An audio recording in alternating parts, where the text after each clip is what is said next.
What's going on, you guys? So check it right. I'm not sure about you, but I've been seeing a lot of delusional talk about the constant comparisons between A-Reece and Nasty C. And this chat is honestly getting boring and tiring, guys. And I don't know why certain niggas keep trying to push this conversation. I mean, I thought we reached the stage where we can appreciate both of them because they both bring something different to the table. They're both great in their own way, and seeing people trying to big one of them up by tearing the other one down is so pointless and unnecessary, because it's like, what do you gain from doing that? My thing is this, right? Both of these niggas are dope in their own right. We all know that Reece and Nasty make music within the hip-hop space, within the rap space, but it's also important to recognize that their sounds are on two opposite sides of the spectrum. If we break it down, right, the route that Reece took to gain success was more so unconventional, and what I mean by that is he started off somewhat commercial, or I guess mainstream, and over the years developed these sounds to the point where he's become a conscious and introspective rapper at heart. Whereas with Nasty, he's always been mainstream since the beginning of his career, but he's also managed to progress and get better with his sound over the years. From what I can tell, Reece is incorporating more instruments with his sound, you know, heavily influenced by jazz.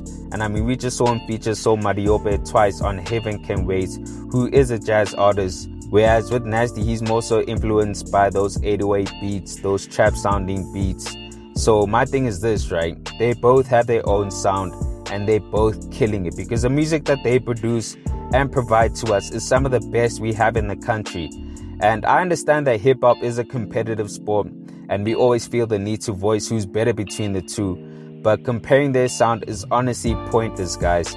Another topic of conversation which I find to be so pointless and boring at this moment in time is how niggas can claim that Nasty is better than Reece because he's signed. In all honesty, that statement is so baseless. If anything, Nasty is a bigger artist than Reece, more so globally, and I would be a fool not to admit that. Because Nasty is signed to Def Jam, right? He's in a position where he's able to be marketed to a greater audience compared to Reece. So with a greater audience, you'll obviously have more people listening to your music, which translates into bigger numbers compared to Reece. Now, I'm not making any excuses for Reece. If anything, he could have been signed if he wanted to, but he hasn't already.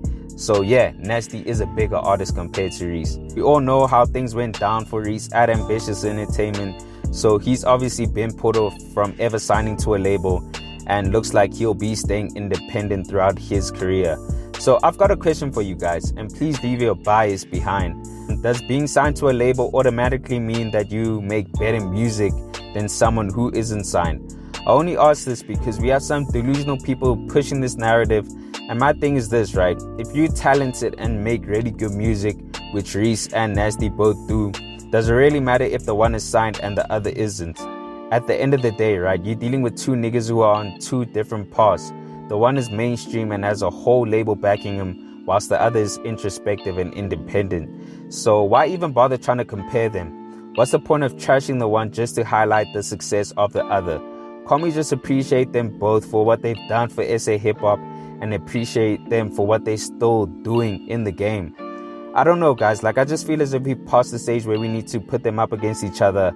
And I don't even think they're beefing with each other anymore, let alone even think about what the other person is doing. So why continue to push this pointless conversation? It's old and it's tiring, guys. Like, let's move on and actually push for them to actually collaborate. Like, I think that would be dope. Like, we need more conversations about that. But you guys let me know what you think about all of this. Are you guys tired with the constant comparisons between Reece and Nasty? And if you are, like, wouldn't you actually like them to finally do a song together? I think that would be a game changer. But let me know down below. Anyways, guys, thanks for tuning in, and I hope you enjoyed. Please make sure to hit that like button if you found the content dope, and hit that subscribe button if you haven't already. It's on to the next one. Peace.